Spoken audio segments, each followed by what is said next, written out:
ఈ వీడియోలో మనం సమచతుర్భుజము లేదా రాంబస్ యొక్క ధర్మాల గురించి తెలుసుకోబోతున్నాం. ఇంగ్లీష్లో దీనిని ప్రాపర్టీస్ ఆఫ్ రాంబస్గా పిలుస్తారు. చూడండి ఏమిటో ఈ రాంబస్ ధర్మం. సిద్ధాంతం: సమచతుర్భుజము లేదా రాంబస్లో కర్ణాలు పరస్పరం లంబ సమద్వికరణ రేఖలు.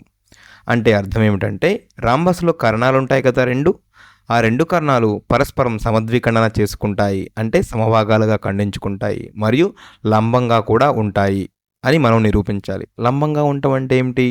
ఆ కర్ణాల ఖండన కోణం 90 డిగ్రీలు ఉంటుంది అని మనం నిరూపించాలి.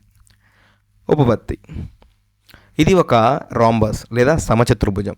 మనకు తెలుసు కదా, సమచతుర్భుజం కూడా ఒక సమాంతర చతుర్భుజమే. అంటే రాంబస్ కూడా ఒక సమాంతర చతుర్భుజం.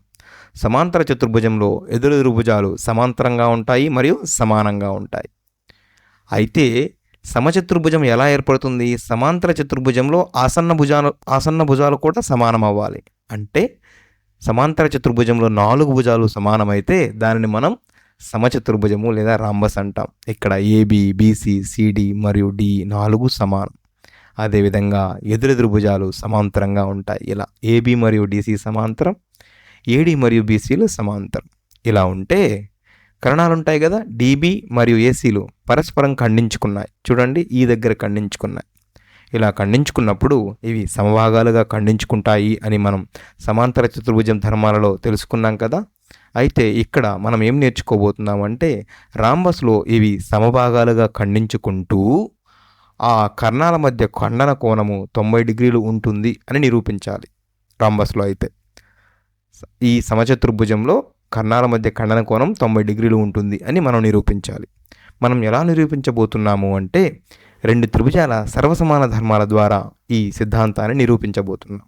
ఏంటా త్రిభుజాలు? ఏఈబి త్రిభుజము, అదేవిధంగా సిఈబి త్రిభుజం. చూడండి, ముందుగా ఏబి ఈక్వల్ టు సిబి, అవునా? ఏఈబి త్రిభుజంలో ఏబి భుజము, సిఈబి త్రిభుజంలో సిబి భుజం సమానం. ఎందుకని? అవి రాంబస్ యొక్క భుజాలు కదా. రాంబస్లో భుజాలన్నీ సమానంగా ఉంటాయి. అదేవిధంగా ఏఈ ఈక్వల్ టు ఈసీ కదా. ఎందుకని? మనం తెలుసుకున్నాము, సమాంతర చతుర్భుజంలో కర్ణాలు పరస్పరం సమద్వికరణ చేసుకుంటాయి. రాంబస్ లేదా సమచతుర్భుజం కూడా ఒక సమాంతర చతుర్భుజం కాబట్టి ఇక్కడ ఈ ఏసీకి మధ్య బిందువు అవుతుంది. తద్వారా ఏఈ ఈక్వల్ టు ఈసీ. అంటే ఏఈబి త్రిభుజంలో ఏఈ భుజము, అదేవిధంగా సిఈబి త్రిభుజంలో సిఈ భుజము సమానం.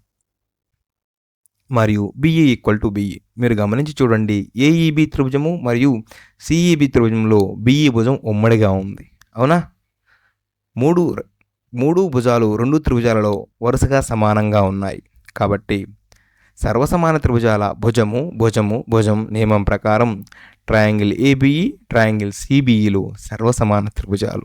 అంటే triangle A B E is congruent to triangle CBE.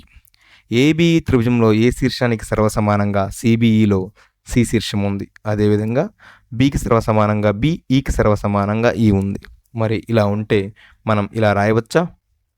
Triangle A E B equal to triangle C E B, అవునా?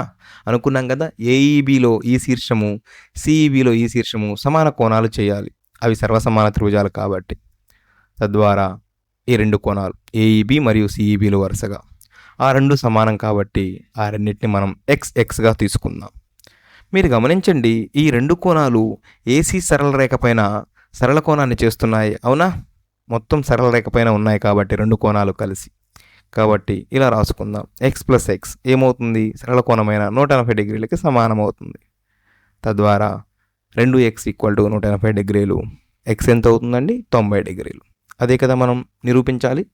2 కర్ణాల మధ్య ఖండన కోణం 90 డిగ్రీలు ఉంటుంది అని మనం నిరూపించాలి. అది మనం నిరూపించాం.